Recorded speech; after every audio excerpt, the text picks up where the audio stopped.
Welcome, everyone. It's so good to see all of you here. For those of you who don't know me, my name is Curtis Herbert. I'm honored to be the president of the Federalist Society chapter here, and I'm very excited to introduce our speaker, Professor Sharif Girgis. Professor Girgis teaches at Notre Dame Law School. Before that, he worked at Jones Day, where he practiced in their appeals division. That was after his clerkship for Justice Alito on the Supreme Court. Before that, he clerked for Judge Griffith after he completed his JD at Yale Law School.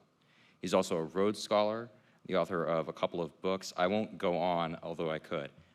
I'll just ask that you join me in welcoming Professor Girgis. Thank you. Thank you, sir. Thank you very much. Thanks for having me, and thanks to all of you for coming. I'm always so edified when I come to Hillsdale, and I really want my kids to come here, too, which means I won't mention it in front of them in the hopes that they don't rebel against it. So you've had me here to talk about a dicey issue, which is what will follow Dobbs, the Supreme Court case that overturned Roe v. Wade. And the short answer is everything. So Dobbs was this roaring river, a single current into which liberals and conservatives put all their energy. And the energy on the progressive side was to save Roe, and the energy on the conservative side was to defeat Roe.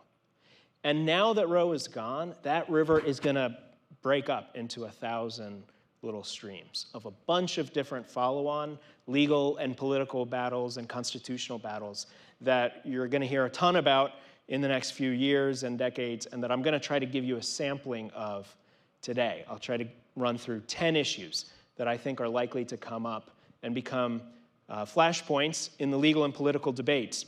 But if I had to give you a summary up front, it would be this.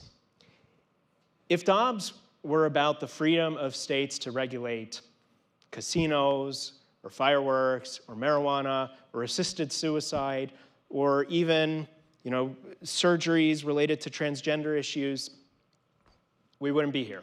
You wouldn't have invited me to talk about it. Because in practice, for the overwhelming majority of policy issues in our country, most people, most of the time, are okay letting the local be local. We're okay letting states be laboratories of democracy, as we tend to put it in political theory. This idea that each of the states will experiment with their policies and will leave the other states free to do their own policies. Abortion is not like that. Everybody on both sides of the debate, almost everybody on both sides of the debate, feels so passionately, so strongly about this issue that they feel like it can't be left to local decision-making. And so the impulse on both sides is to find the most centralized, the most nationalized, the most permanent solution to the debate and the most efficient way to get there. And each of the 10 or so issues that I'm going to discuss, in a way, is a reflection of that instinct, to not let this issue just be in different states. And we can talk in the Q&A about where that's going to lead. But to begin, it's easiest to start with Dobbs itself, because the reasoning of Dobbs answers and anticipates some of the follow-on questions about Dobbs. So it's worth beginning with that reasoning. And when I'm asked to summarize the reasoning of Dobbs, I go back to a way I put it when I was on a panel with Neil Katyal, who's a very distinguished Supreme Court advocate and law professor and legal commentator. He's on a different side of the issue from me, and we were speaking at the Aspen Institute Ideas Festival, which is a very different vibe from Hillsdale College. And he said, isn't it ironic that on one day, the Supreme Court in the gun case says that states can't regulate guns, and on the very next day in Dobbs says they can regulate abortion? Isn't that hypocritical of these conservative justices? And I said, well, let's think about what it would actually take for those two cases to be apples to apples. It would have, in general, constitutional law depends on text and history and precedent, which means that for guns and abortion to be the same, it would have to be true on guns, as it is on abortion, that first of all, there is no written right to keep and bear arms. So the Second Amendment doesn't exist. And then second, as a matter of history, that from the very dawn of the common law in 1160 in England until 1960 in the US, not a single English case or state case or state constitutional provision or federal case or federal statute or legal treatise or law review article going out on a limb had ever suggested that there was a right to keep and bear arms. That on the contrary, for all 800 of those years in every one of those Anglo-American jurisdictions, keeping and bearing arms in every form was unlawful. That its unlawfulness under the common law was strengthened and expanded with criminal statutes sweeping the country, so that by 1858, half the states, by 1868, 3/4 of the states, by 1877, all but 2 of the states, soon after that, all of the states, as late as 1960, all but 4 of the 50 states, and in 1973, still more than 2/3 of the states had banned every form of keeping and carrying of arms. And that in that same year, 1973, 7 conservative judges in DC said, we will strike down the gun laws of all 50 states because our concept of liberty requires the right to keep and bear arms that's found nowhere in text or history or precedent. Then guns and abortion would be on a par. And that's a simple summary of the Supreme Court's reasoning in Dobbs on why there's no unwritten constitutional right to an abortion. And it begins to answer some of the questions that arise. So one set of questions is over whether there's any wiggle room. Does Dobbs leave any room for a residual right to an abortion? And as the reasoning I just gave you makes clear, Dobbs says, look, if it's not a written right, then the test is history. What have the people and the states especially treated as a right in this area? And the traditions and laws from the states that the court cites are laws, again, spanning the entire history of the Republic until 1973, that overwhelmingly had the same rule, which is that abortion is banned unless it's a procedure required to save the mother's life. So there's a strong history and tradition argument for a right to life-saving procedures and a strong history and tradition argument against any other constitutional abortion right. So when it comes to the so-called hard cases, where there seems to be, as the laws put it, a fetal abnormality, where there's a concern about rape or incest or a broader health concern for the mother, under Dobbs's reasoning, whatever the policy arguments are on whether you should grant an abortion in those cases, according to the US Constitution, the answer is no. There's no entitlement to it. So you can pore over the pages of Dobbs, and you won't find much more beyond that. So the first instinct, then, of lots of the states and lots of the people on both sides of this debate is to go to state lawmaking mechanisms and try to get the most permanent and sweeping change you can achieve. And on the one side, that means that people who regret Dobbs, who really wish there were still a federal constitutional right, will repair to state courts to try to get them to declare a state constitutional right. So I think since Dobbs itself, 37 states have seen litigation in which plaintiffs are challenging abortion regulations under the state constitution and saying that even though until now we've relied on the federal constitution, actually our state constitution itself creates a right to an abortion, and they often rely on clauses that are similar to the ones that the Supreme Court relied on in the federal constitution. And so far, those have come out in different directions. The South Carolina Supreme Court has found a constitutional right to abortion under that state constitution. Idaho has said there isn't. There's a lot of litigation still pending. But that's been one approach. And the second approach, of course, has been if you can't get the state court to do it, you go to a referendum. And so there have been several referendums, even just since Dobbs itself, on one side or the other. And those have uniformly gone against the pro-life cause. Even in purplish states, depending on the election year, like Michigan, even in red states like Kansas and Kentucky, even in states like Montana, which had referendums that were extremely modest. Referendum in that case basically was a Born Alive Infants Protection Act. And in every one of those cases, the pro-life side lost and the pro-choice side won. But that's just the beginning of the trend. So the first instinct is to try to get permanent relief at the state level through the state constitution. Another instinct is to try to overcome, even in the states that have pro-life laws, recalcitrant, resistant, pro-choice local prosecutors. If you are in a state that has a typical structure for law enforcement, It's always up to the local prosecutor, almost entirely up to the local prosecutor, whether to bring a prosecution under any given state law. So you have prosecutors covering counties in otherwise red states saying, this is going to be an abortion sanctuary. We're not going to bring prosecutions for abortion. And one solution to that, and it's not really been appreciated that this was what this law was trying to do, is the law that was passed in Texas before Dobbs, a few months before Dobbs, called SB 8. That law empowered private citizens to sue anyone who had helped a woman to get an abortion.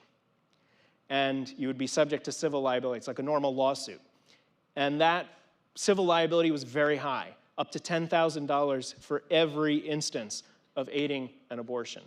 And the logic behind that was partly to challenge Roe v. Wade, which was still on the books at the time, and partly to get around prosecutors who might otherwise say this is going to be a safe space for the performance of abortions. The idea is if you can always find some citizen in every county who would want to sue people for getting an abortion, or sue the people who help women get an abortion, and try to enforce a regulation against abortion that way. Another possibility is, as I said, people aren't satisfied to leave this within the states. They want as much as possible to expand the reach of their vision on this issue to other states. And while most states can't simply pass, no state can pass a kind of nationwide regulation, obviously, they can do things to try to reach conduct beyond their borders. And that's where a lot of the most complex and technical legal battles are occurring. And this can take different forms. So Missouri has almost no abortions in it because it has a very restrictive pro-life law. But about 10,000 people every year leave the state of Missouri to get an abortion and come back. So if you're a very impassioned pro-life advocate in Missouri, you are thinking to yourself, what can we do about those 10,000? There's some connection to Missouri. It's not like we're regulating something that just happens by Californians to Californians in California. These are Missouri, people from Missouri, whatever the word is, who are leaving town. And one attempt is would be to try to punish the people who come back from having gotten an abortion out of state. Almost no one will be interested in doing that because the pro-life movement has been very committed to not prosecuting the women who seek an abortion, given the often very difficult circumstances that they face. One alternative would be to try to punish the people who assist the performance of an abortion. But there are serious constitutional questions about whether you can punish people outside of the state who never enter the state, like the provider of the abortion across the border from Missouri. There's something called the Dormant Commerce Clause. So the federal Constitution, in the section that gives Congress its powers to make laws, has a clause that says that Congress shall have the power to regulate interstate commerce. That's Congress's way of dealing with battles between the states. The Supreme Court has also interpreted that clause to mean that there are also some limits on states from that clause, some limits on states' ability to interfere with interstate commerce. And one application of that idea has been that the states are not allowed to regulate purely extraterritorial conduct. The problem is that because, as I said, almost no state feels like all the states do about abortion, the issue is not tested very often. There are surprisingly few cases actually examining the extraterritoriality doctrine in any detail and telling us exactly who can and can't be liable for example, the performance of an abortion outside of state on a citizen of the state. So there will be lots of legal debates and battles over that, and there will be defensive postures by the states, the pro-choice states that are home to the abortion providers. There are ways that those states can try to resist the attempt to enforce a criminal penalty on their own residents. For example, in general, states are not required to extradite someone who's been convicted or who's been charged in another state. The Constitution requires a state to extradite people who have fled to that state from somewhere else, but nobody else. So if an abortion provider is in California, has been in California the whole time, and a pro-life state wants to punish them for performing an abortion on a resident of that state, California doesn't have to comply. They don't have to extradite the person.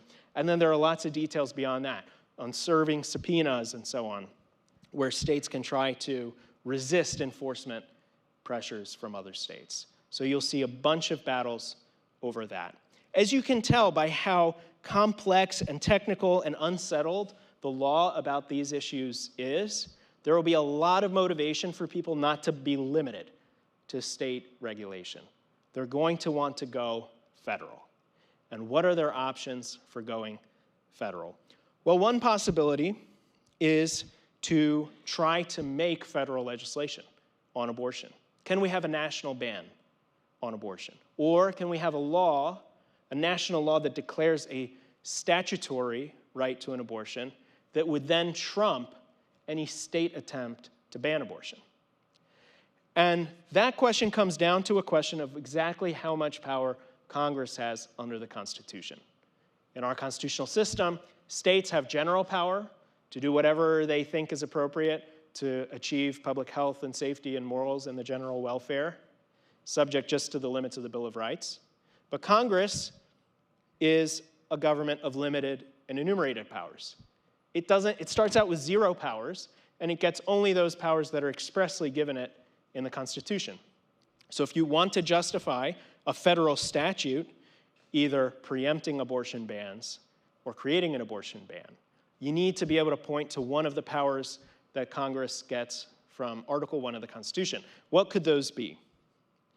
One possibility is actually to go to the 14th Amendment to the Constitution. The 14th Amendment, obviously passed after the Civil War, says that no state shall make or enforce any law which shall deprive any citizen of the privileges or immunities of citizens of the United States or deny due process or deny equal protection. And that was the amendment that Roe had relied on to say there's a federal constitutional right to an abortion. But the last section of that amendment says it's mainly the job of Congress to enforce the protections of this amendment. So one question is, could Congress say, well, the court has told us what it thinks of the 14th Amendment, that it doesn't create a constitutional abortion right, but we think it does. And so under our power at the end of the 14th Amendment to enforce the amendment's protections, we're going to pass a federal law that says there is a federal right to abortion and state abortion bans are preempted. And the current precedent on that issue says no. The court has said, rightly or wrongly, I think this is questionable, the court has said, basically, once we have said what we think the 14th Amendment means, Congress can't go bigger. They are stuck with the judicial reading of the amendment.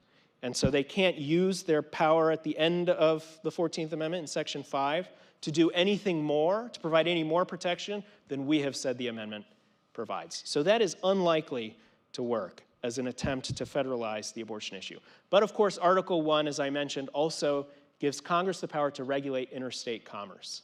And that power has been read very broadly to mean that basically any activity, certainly any economic activity, which in the aggregate has any meaningful impact on interstate commerce, is fair game for Congress. They can pass laws to regulate that activity. Almost all of the most important and sweeping legislation that we have from Congress today is justified under the Interstate Commerce Clause, and I think it would be pretty easy for Congress to justify an abortion law in either direction under that clause. To say, given that there's going to be a lot of pressure to move across state lines to get abortions when some states ban it and others don't, given that abortion itself is an economic activity, it's something you pay, it's a service that you pay for, and that in the aggregate that activity has impact on interstate commerce, this falls within Congress's power. And while conservatives tend to be skeptical of those kind of Congress empowering readings of the clause, they're very unlikely to say, well, this is the one time we're going to enforce a limit on Congress. And while progressives tend to be much more favorable to broad readings of the Interstate Commerce Clause, they're not going to want to look inconsistent by suddenly shrinking it and saying, well, you can't use that to enforce a ban. So I think both sides will be likely to say, both sides of the court will be likely to say, yes, Congress has that power. But of course, it's very hard for Congress to do anything, much less pass a law that nationalizes the abortion issue. So even though the impulse on both sides will be to do that in one direction or the other, it'll be unlikely to happen anytime soon.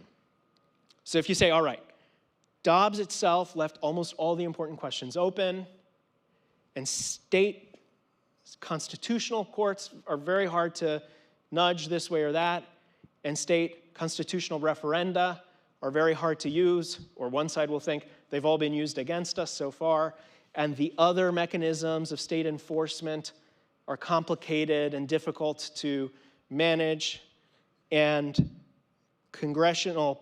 new congressional legislation is unlikely to be passed anytime soon. What about existing federal laws? Is there any federal law on the books that either side can exploit? One surprising answer for the pro-lifers is yes. There's a statute called the Comstock Act that was passed in 1873 that makes it a federal crime to mail anything that's used for an abortion. So if you are trying to provide abortion drugs and you're using the US Postal Service, then 18 U.S.C. section 1461 says that's a federal crime. If you try to use a private mail service, the UPS or FedEx, there's 18 U.S.C. 1462 that says that's a crime. It's a federal crime that is subject to up to 10 years in prison for each offense, and then it's a predicate for a RICO offense, the statute that was used basically to go after the mob, which heightens the sentences up to 20 years in prison for each offense. Which means that technically, right now, it is a federal crime punishable by huge prison sentences to mail abortion drugs using either private or federal mail systems. The Biden administration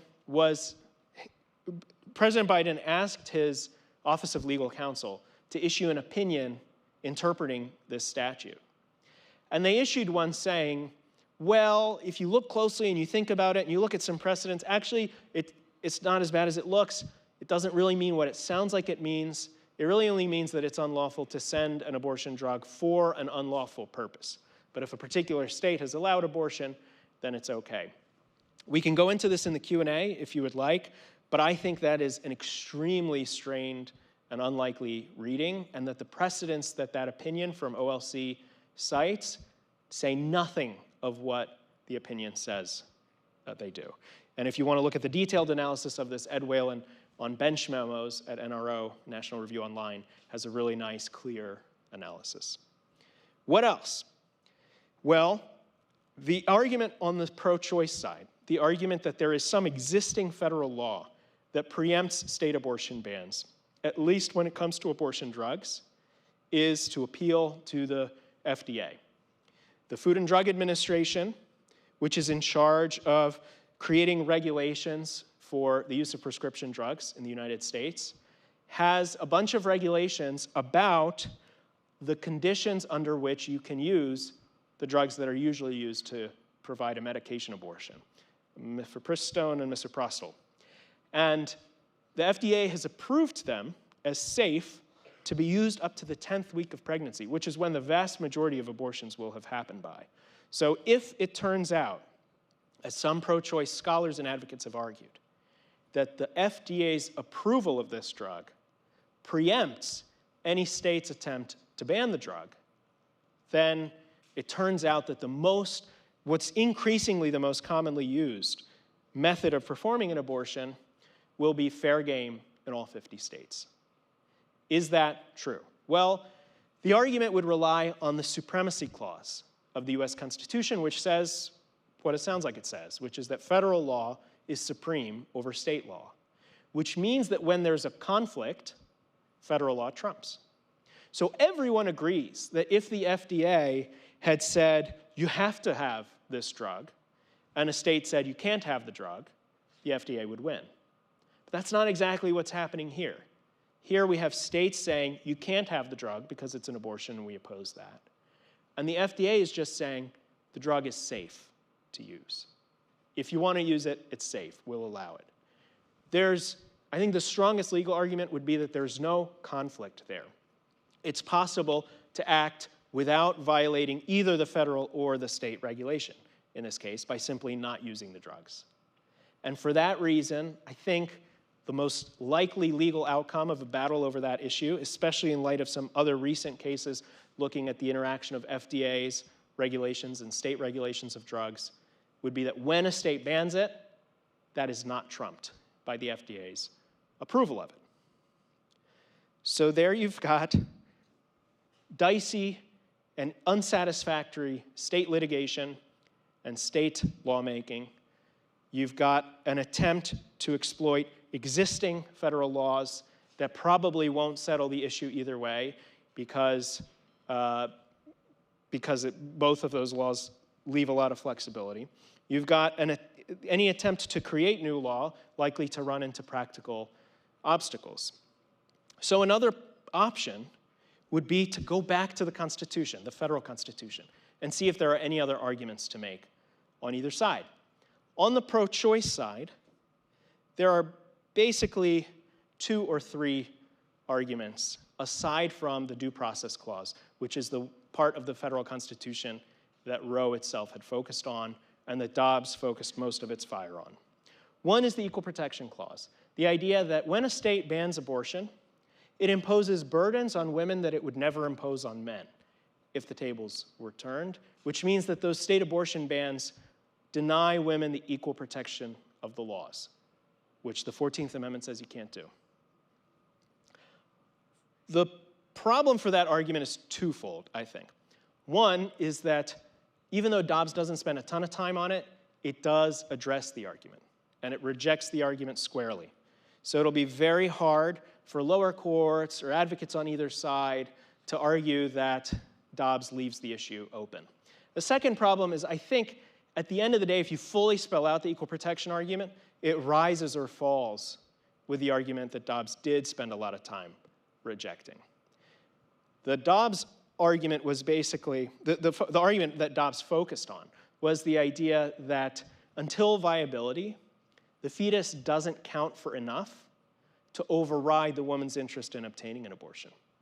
And the basic counter-argument, which was recognized by liberal as well as conservative voices at the time and was picked up by the Dobbs majority, is that there's no support for that moral premise anywhere in the Constitution. The idea that somehow the Due Process Clause of the 14th Amendment takes a position on this abstract question of moral philosophy, which is when does the fetus count for enough, is groundless and finds no support in the text or in history or anywhere else. That was the argument that liberals as well as conservatives thought was the weakest premise of Roe, but I think it's also a premise of the equal protection argument, because we wouldn't say that there's any other area where to grant equal protection to one group of people, you have to withdraw the protection of homicide laws from another group of people. So the equal protection argument too, though more tacitly, assumes the same thing that Roe was blamed for assuming, which is that the Constitution takes a position on the moral worth of the fetus or the unborn child. So equal protection is both officially ruled out by Dobbs and unlikely to succeed for the same reasons that Roe was always on weak grounds. What else? Some people appeal to the 13th Amendment. The 13th Amendment made it unlawful in the United States to have slavery or involuntary servitude. And some constitutional scholars, including one that was very dear to me, Andy Koppelman, a mentor and a friend, has argued that abortion bans are slavery, or more precisely, that they force labor, and that that's more than a pun, that they force somebody to make use of their body for the benefit of another person, and in that respect, they're a kind of badge or incident of slavery. And the main problem with that argument is that, and it relies on an analogy to something that really did exist as part of slavery and that really was abhorrent, which is slave owners using the bodies of their female slaves, raping them and then forcing them to bear children. But that's obviously not what's going on here. And in fact, the clear ground for distinguishing abortion bans from that is that while everything else that we would call a badge or incident of slavery is something that was targeted at slaves or at their descendants. Abortion bans were not.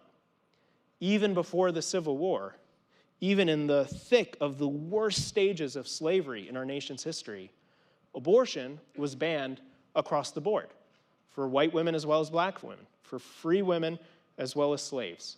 So it had nothing to do with either the institution of slavery or any hangover that was similarly targeted at slaves or former slaves. So 13th Amendment argument won't do. The last argument that's being made with increasing frequency in courts is an appeal to the Free Exercise Clause. It's the idea that at least for some women, some of the time, bans on abortion unduly burden their religious liberty because they may feel an obligation based in their religion to get an abortion, at least under some circumstances, maybe where they think that it's necessary to be able to continue to provide for their born children. And courts will be very reluctant to question the sincerity of that claim. Courts are very reluctant on the right and on the left to question whether a claimant is really sincere in what they say their religious belief is. So that first hurdle, I think, is likely to be cleared. And I'm open to the possibility that there are women who really do, as a matter of good faith, believe that their religion requires them to get an abortion, or at least recommends that they get an abortion under some circumstances. And so there's a constitutional argument that if the state bans abortion in general, but makes some exceptions for non-religious reasons, for example, for the life or health of the mother, but fails to make an exception for religious reasons, then it's discriminating against religion and therefore has to fall, or at least has to make an exception for people getting abortions for religious reasons. And then under some states' codes, there are religious freedom restoration acts that say whatever the federal constitution requires, in this state, you have a right to an exemption from a law that substantially burdens your religion. Unless, and the same caveat applies to both the statutory and the constitutional protections, unless the state has a compelling interest in enforcing the ban anyway. So then the whole question will shift to whether states can see a compelling interest, which is the highest kind of interest the state has to clear, in banning abortion. And at that point, the same issues about moral status will recur. The states will say, look, the Constitution, according to Dobbs, leaves us free to think that this is innocent human life. And if that's right, then of course it leaves us free to think we have a compelling interest in enforcing these bans. And if they can explain that they have a compelling interest in enforcing the bans, except where they have exceptions, maybe because the life and health of the mother is also a compelling interest, then they might be able to clear the religious liberty argument. What about the other side? Does the pro-life side have a way of constitutionalizing their preferred result? And the most common argument for that is the so-called fetal personhood argument. Your own Nate Schlueter is one of the very earliest pioneers of the argument and had a very important debate with a giant, a titan of the conservative legal movement, Robert Bork, in the pages of First Things many moons ago.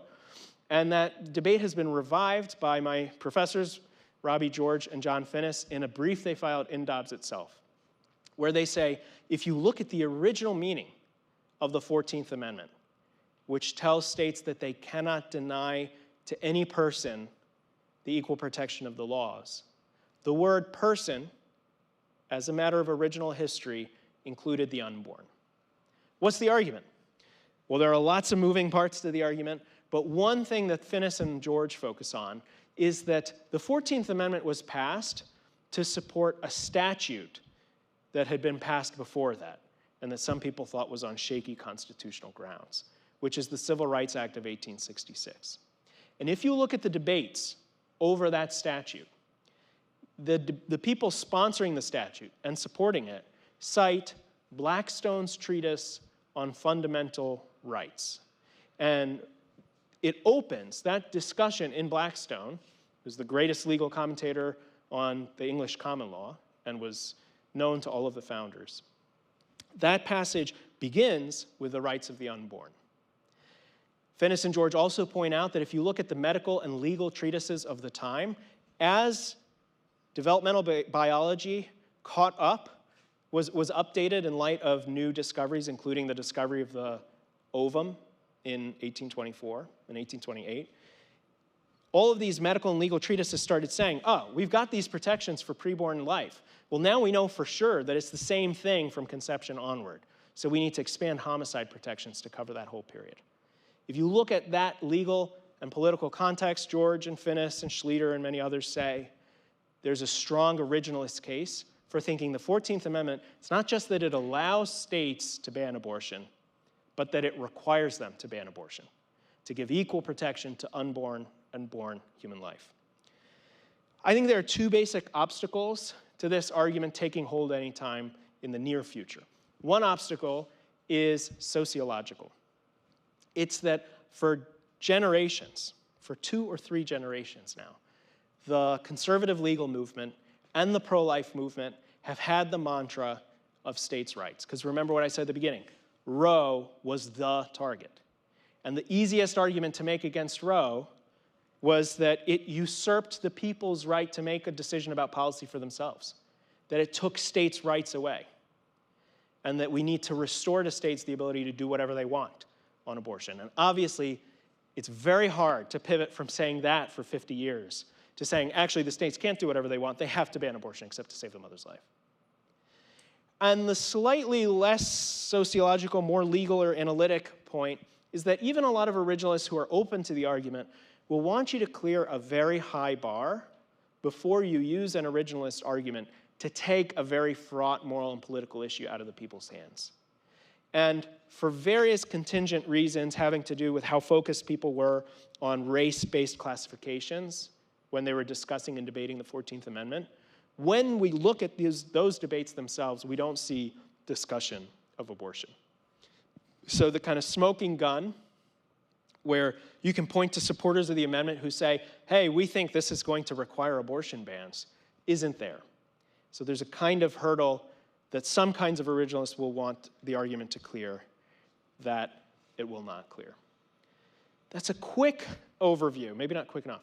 That's an overview of the state battles and then the battles and attempts to use existing federal law, the battles and attempts to create new federal law, and then the attempts to exploit existing and not clearly excluded constitutional arguments to make this issue, once again, an issue on which there is one position for the whole country. And as I began by saying, I think that impulse to interfere in each other's regulations on this issue, to settle the issue and to settle it in a way that will make it very hard for our successors, for our kids and grandkids, to mess it up.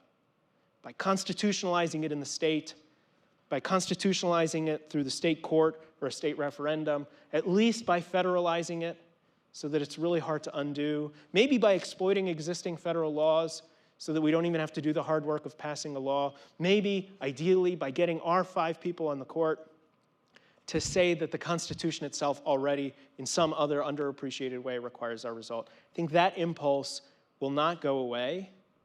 And the challenge and the big practical question of the next years and decades is whether, for the first time in 50 years, for the first time in a world in which the dominant ethos is not almost uniformly pro-life, our country can find a stable and peaceful equilibrium in which different states take different approaches on this issue and live and let live. Thank you.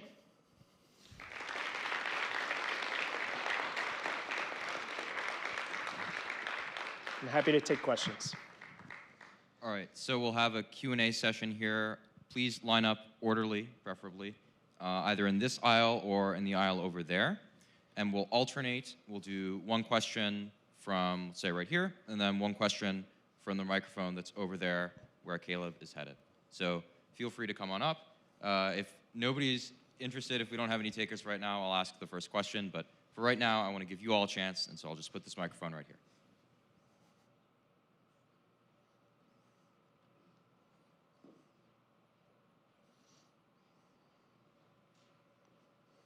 Hi, thank you so much for being here. I'm really happy that you're here, especially from Notre Dame. I am from Indianapolis. I've been involved and following the Indiana Supreme Court case based on our recent abortion ban. Do you know the insides of that? I know the two are, one of them is from the ACLU, one of them is based on religious liberty, and you talked about both of those. Yeah, so I think that the state court decisions finding a constitutional abortion right in Indiana are quite weak. Almost all of these state court decisions are interpreting constitutions that were passed at a time when almost the entire country banned all elective abortions at every stage and in every form. So even just as an originalist matter, as a matter of history, it's extremely difficult to argue that they were protecting this. Second, in this case and in many other cases, when they try to find a textual hook for the argument, they end up pointing to something super vague, like some kind of Lockean passage about the rights of the person to life, liberty, and the pursuit of happiness, or something like that. So there's a very strong kind of practical legitimacy argument against some of these decisions. But I also think that in Indiana's case in particular, the state Supreme Court is very likely to overrule those decisions and say, look, whatever you think of abortion as a policy matter, the Constitution that was passed in 1831 or whatever it was didn't settle this issue for the people. So that's my prediction on how it'll go in Indiana, but there's no guarantee that in any one of these states, the state Supreme Court will track public opinion on these issues. And so there are lots of cases, as in South Carolina, where you can see a huge divide between the two.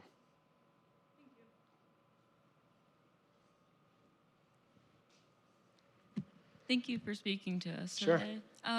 You mentioned, especially at the end, that we should advocate for states making decisions on this, and that's probably the way forward. Do you think that will run into some constitutional questions, especially in the near future? Like, how sustainable will that be going forward? Yeah, so I didn't mean to be saying that it should be a state-by-state issue. I meant to be saying, really, that it's a deep mystery to me whether we will be able to find an equilibrium on the current path. So right now, the means for making it a national or a more or less quasi-permanent solution in either direction are, the prospects for that are dim. So right now, the rule, and what seems to be the rule that's available in the near future, is state-by-state approaches. And the whole thrust of my argument, in a way, is that it's hard for me to see how that is a stable solution. It seems like this will continue to be a flashpoint. The part of the promise of those who said we should overturn Roe v. Wade was that this will take the heat out of the issue a little bit. And at some point, I thought that that was true. But that sometime over the past year and a half, I came to wonder if it was not true. If actually the issue is heated partly because it is what it is, and both sides feel about it the way that they do. And none of that is going to change because Roe is off the books. So I guess the short answer is I don't think it's a stable solution, but it's also very hard for me to see which one of the nationalizing solutions we end up with. Thank you, Professor Gerges. On the topic of the fetal personhood argument, you said it would be a very hard bar to get through the originalists at the court, with a caveat that it's very hard to get congressional legislation. Do you think Congress could do that under Section 5 of the 14th Amendment, and how well might that go? Good. So as I said, there is this case called Burney versus City of Flores, which says that once the Supreme Court has interpreted the 14th Amendment, Congress can't say, well, we have a different view, and we're going to use our power to make law to enforce the 14th Amendment under Section 5 to give effect to our different view. That raises the question, though, has the Supreme Court taken a position on fetal personhood? And there's definitely language in Dobbs that suggests that it is implying an answer. When it says, for example, that the Constitution unequivocally leaves the question of abortion to the states. That couldn't be true if the Constitution also requires the states to ban abortion. But people who are advocating the personhood argument will say that part of Dobbs is what lawyers call dicta. It's superfluous to the outcome. It's not essential to justify the outcome of Dobbs, which is just that Mississippi is allowed to have the 15-week law it had. So they will say that it doesn't really bind the lower courts or the Supreme Court going forward, which means that so as far as Dobbs is concerned, if that argument is right, the Supreme Court doesn't take a position. Now, the Supreme Court did take a position on the question in Roe because it had to take a position in order to get to the conclusion that there's an abortion right. It had to say, well, the fetus isn't a person. But, of course, Roe has been overturned. So it's not clear to me, and I think probably the most plausible reading is that no current Supreme Court precedent answers the question of whether the fetus or the embryo is a person under the 14th Amendment, which means that Bernie versus Flores, the case that I just mentioned, which says, Congress can't take a different view of the 14th Amendment than us, is not necessarily an obstacle. And in fact, the other parts of Bernie say, to be sure, it's Congress's job in the first instance to take a position on the 14th Amendment. It's just that they can't contradict us once we've spoken. But if they haven't spoken, that leaves room for Congress to act. That said, I think it won't, the issue won't be forced because it'll be a much easier argument to say that the Commerce Clause provides all the support Congress needs to legislate in either direction.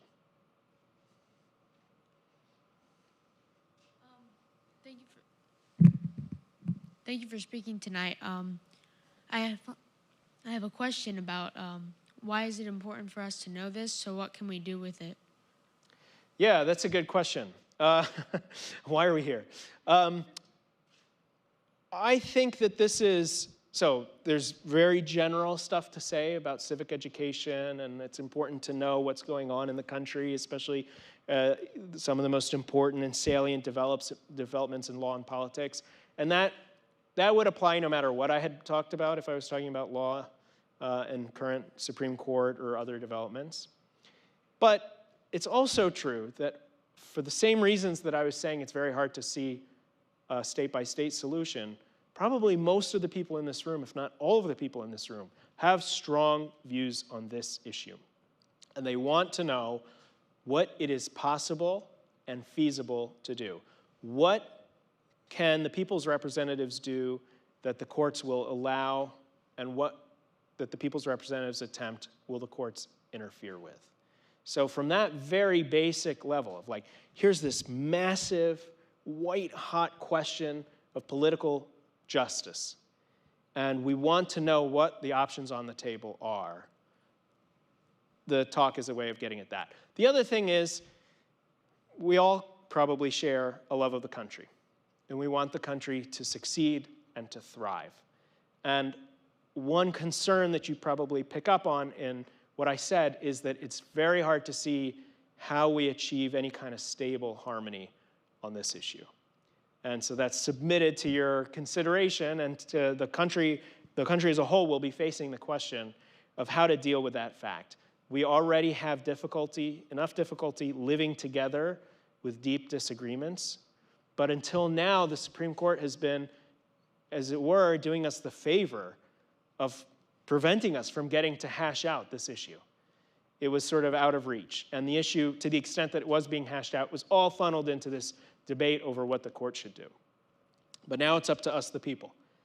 And the open question is whether we will be able to find solutions, state or federal, that enough people are willing enough to live by, that we can achieve some kind of social peace on it. Thank you. Thank you so much. Following up on that young man, I just want to ask you if you could advise, and you've hinted, you've gotten really close to giving us your full opinion. If you could advise the pro-life movement at a high level, or even in a particular state, what would you say to do? Would it be just try to convince your neighbor? Would it be try to convince your neighbor and pursue these two things in state law, try to shore up your state law, and try not to meddle on a federal level? I would advise against meddling on a federal level. Or would it be do those things and let Finnis and George test out these other arguments and wait and see which one might fly down the road? Or how would you advise pro-lifers? And we to make it easier, we'll say right now, Yeah. what's the best overall strategy in your opinion? So I think, given the court as it's currently composed, there's no chance this court says that the unborn are constitutional persons. So whatever you think you need to do to keep that ball alive, fine, but I wouldn't spend the kind of effort that you would spend if you thought it was a live possibility in the next 10 years. That's step one. Step two, I think, the boring answer is, I guess it'll vary quite a bit state to state. I do have some views about what should not be done, what would be unwise. So there was a lot of debate, a lot of discussion over things like 15-week laws. And for a while, the Republicans in Congress were thinking about trying to pass a 15-week abortion law at the national level. It turns out that more than 95% of abortions already happen before the 15th week. And that's before people are on notice that it won't be available after 15 weeks. So I think there's a very strong prudential argument for the pro-life movement that if you spend a ton of capital to entrench for the near future a 15-week law, rather than build up a little bit more capital so that the first big thing you do is more sweeping, you will have wasted a lot of time and money and effort and maybe set yourself back in the long run. So there's a certain kind of incrementalism that's too clever and that ends up working against you. On the other hand, of course, I think incrementalism is good.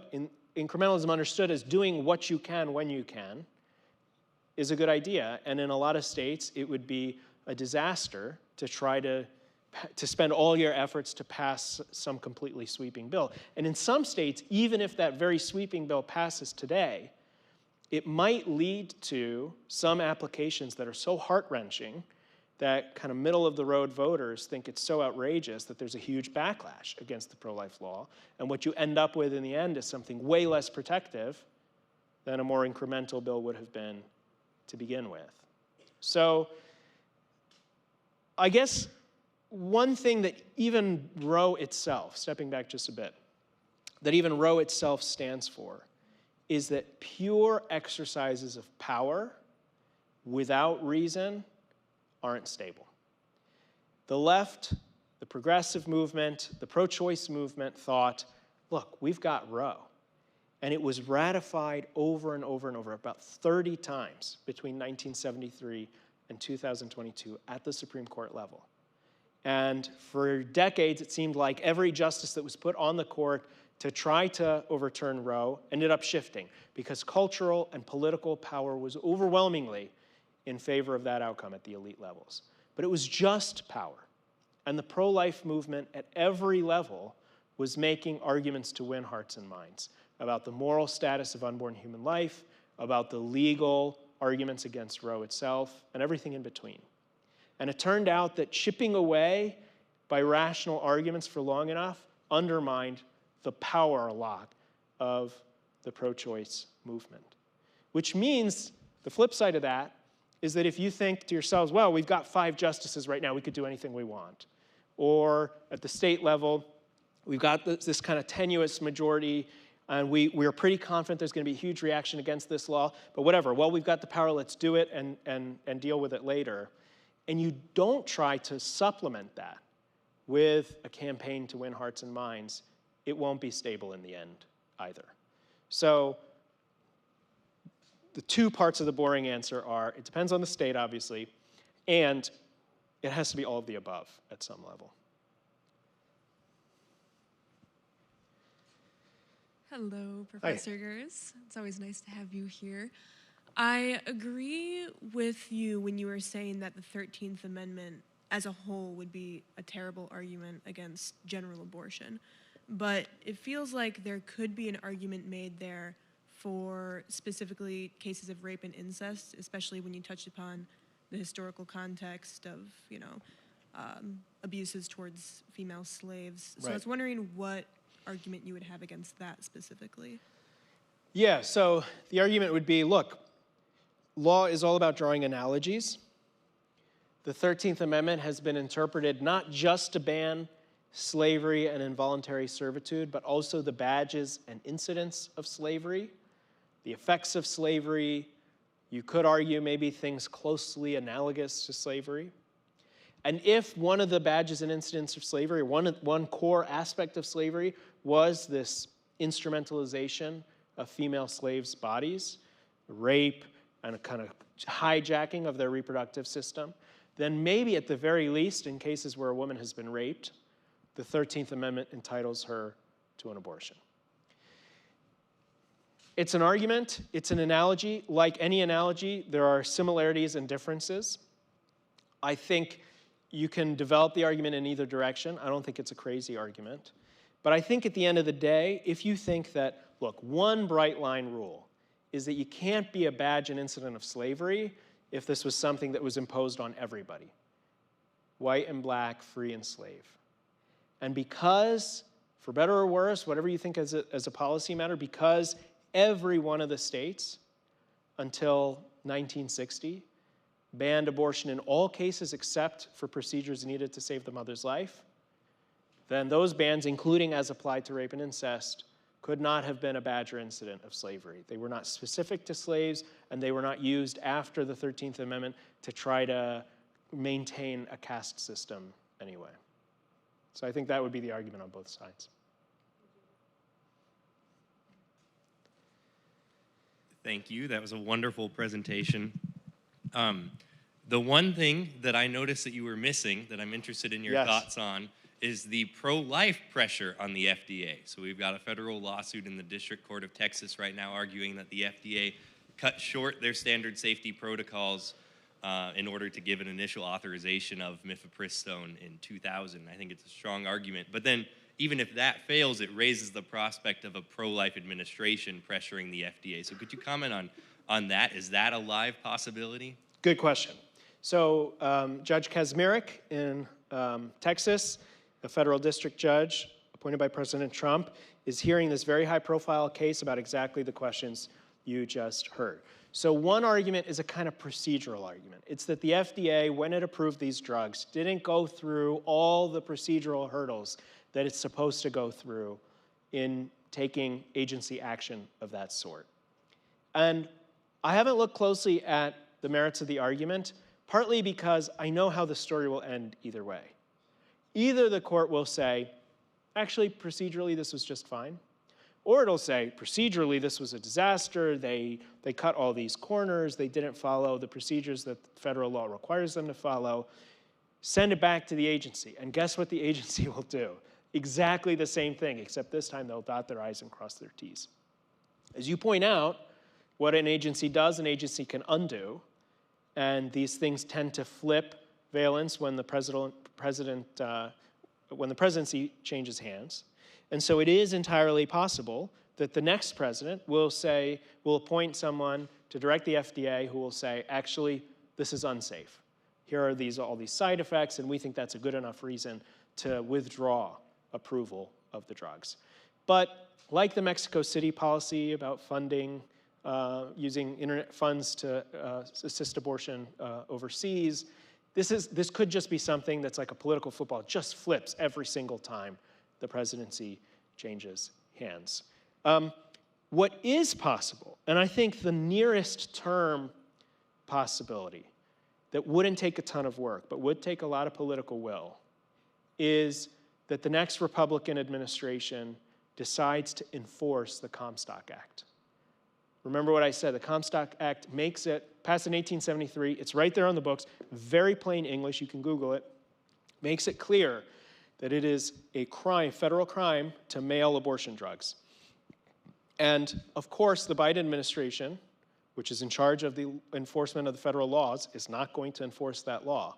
But the statute of limitations is 5 years, which means that you can never be sure when you mail an abortion drug that there won't be a president within 5 years who's willing to enforce that law. And given the stakes, up to 20 years in prison for every single offense, plus a fine and so on, there's at least some specter, some kind of deterrent effect from that possibility. And if there were presidential candidates who were willing to say that they would be willing to use this law at least to assist the states that had banned the drug, then that might be a source of pressure, that it doesn't take anything but a particular individual speaking out to apply. So back to the 13th Amendment, could it still be understood to be a form of slavery, even if it wasn't the particular like American institution, but just like slavery in general, not what existed pre-Civil War? Yeah, so this is a good question. This raises broader questions about methodology. How should courts interpret the Constitution? Should they interpret it according to what everybody who ratified the Constitution thought it was and wasn't going to do? Should they interpret it by looking at the terms and thinking, look, slavery, involuntary servitude, those are broad terms that have a wide range of meanings, and I can pick the meaning that I think would serve justice the best? Or is it something in between? And traditionally, legal conservatives will say the first thing or something like the first thing, and legal progressives will say the second thing. I think to say that, so as an originalist matter, an originalist legal scholar named Kurt Lash at the University of Richmond Law School has published an article, he put it on SSRN, and I forget where it's appearing, that argues that the original meaning of the 13th Amendment, when it says slavery, it was referring to a very specific legal institution with a bunch of very specific legal features that you can only understand by looking at the time, and it's very clear when you do that that abortion isn't included. If a judge were to take the opposite approach and say, well, it's not slavery in the technical sense, but I think it's slavery in the relevant sense, what would the argument have to be? It would have to be something like forbidding a woman to obtain an abortion forces her to use her body without sufficient justification for that compulsion. And to spell out that part of the argument, you would ultimately have to come back to the same premise that I said is tacit in the equal protection argument, that's explicit in Roe, and that was critiqued by Dobbs and by initial critics of Roe on the left and right, which is that it's not worth the compulsion because this entity that you're trying to protect is not an innocent human being, does not have the moral status that you or I have.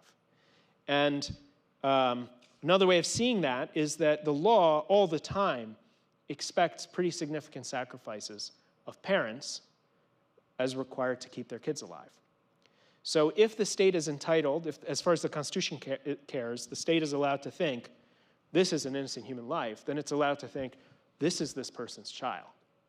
And so the expectations and demands that the state can make as a condition of not causing the death of your child are maybe big enough at that point to say, this is a justified policy. And to say that it's not, the judge would have to take a moral position on the issue that Roe had such a hard time defending.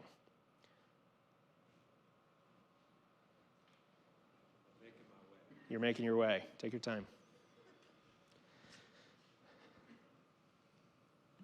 Thanks for the shout out there on that exchange with Bork. Yes. This is a policy question more than a legal question, but I'd like to hear your thoughts because I've thought about it for a while. And my wife prevented me from writing defense of this view several years ago, but I kind of still stand by it. And now you're going to say it on tape. Now I'm recorded.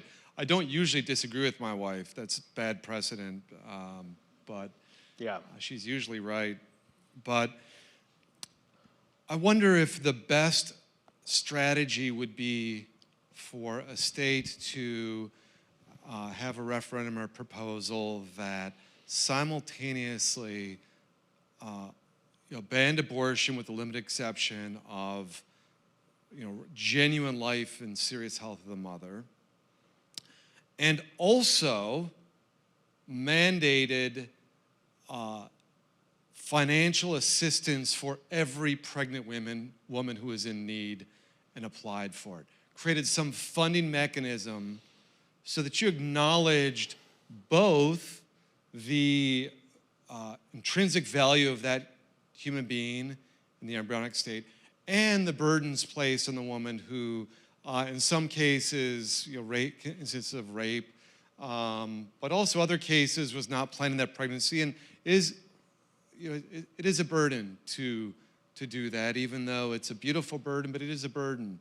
And if we're going to say to women that you must carry that child, we ought to all collectively contribute to, and I think it's a good policy anyhow. Mm-hmm. It's a pro-life policy for all us collectively to say life is a great good, and we ought to assist in that. And when you throw in the demographic problems we're having with low fertility rates in advanced nations, sounds like a win-win. I haven't run the numbers on what that would cost, but I'm a little surprised that no one has offered that yet or floated it. It would, of course, drive a wedge into the Republican Party between fiscal conservatives and cultural conservatives, but I just wonder if you have a thought on that. Yeah, I'm strongly in agreement. So, and it has been, the beginnings of something like this have appeared. So in Indiana, we had a question about Indiana earlier, of course, my home state. Indiana, when it passed its pretty sweeping pro-life legislation, included a package of $70 or $80 million of something like that of aid to pregnant women. That's obviously just a start, even just for Indiana. Carter Snead, my colleague and a pro-life hero who has done a ton of work on these issues at the legal and policy level, has always been an advocate of pairing abortion regulations with support for not just for pregnant women, but for young mothers and for families with young kids, on exactly the kind of argument you're making, and the argument that I think is the most powerful and resonant argument that is made by those who push the kind of feminist or equal protection argument for abortion access, which is basically, there's no denying. Of course, parenthood in general involves all kinds of serious burdens and impositions, but there's no denying that there's something distinct about the burdens of pregnancy and about forcing a choice between bearing those burdens, basically forcing a choice between bearing those burdens and then the burdens of parenthood, or the burdens and difficulties and heart-wrenching act of giving up a kid for adoption.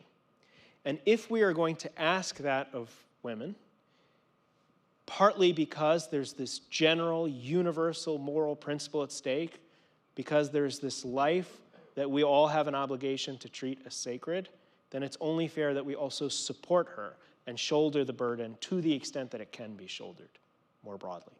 I think it's a very strong policy and moral argument. It's, as you point out, has the further benefit of being useful, partly to dispel notions that pro-lifers only care about the unborn child and don't care about the mother, partly because the package deal will be more attractive to more lawmakers and more voters. And so the case for it is overwhelming, and while you rightly point out that this will be repugnant to some Republicans, I think one of the themes of the post-Roe world is that the old assumptions are not going to hold. So for a very long time, a bunch of things hung together. Legal conservatism, social conservatism, fiscal conservatism, and there was like sort of one, the idea was that there was one position, which is that, you know, we're libertarians about fiscal policy, but we think Roe should be overturned, but there's something between agnosticism or definitely only support for state policy in favor of pro-life legislation. But these things are coming apart, and there's a kind of movement, especially in the younger generation of conservatives, for exactly the kind of vision you identify. Erica Bachiochi and Patrick Brown, both affiliated with the Ethics and Public Policy Center in DC, have both done tremendous work, I think, spelling out exactly what this kind of vision would look like, crunching the numbers for us and making the arguments in a really attractive way. I think that's all of our questions, as well as all of our time for this evening. Thank you to you all for coming, for your questions, and thank you to Professor Gerges. Thank you.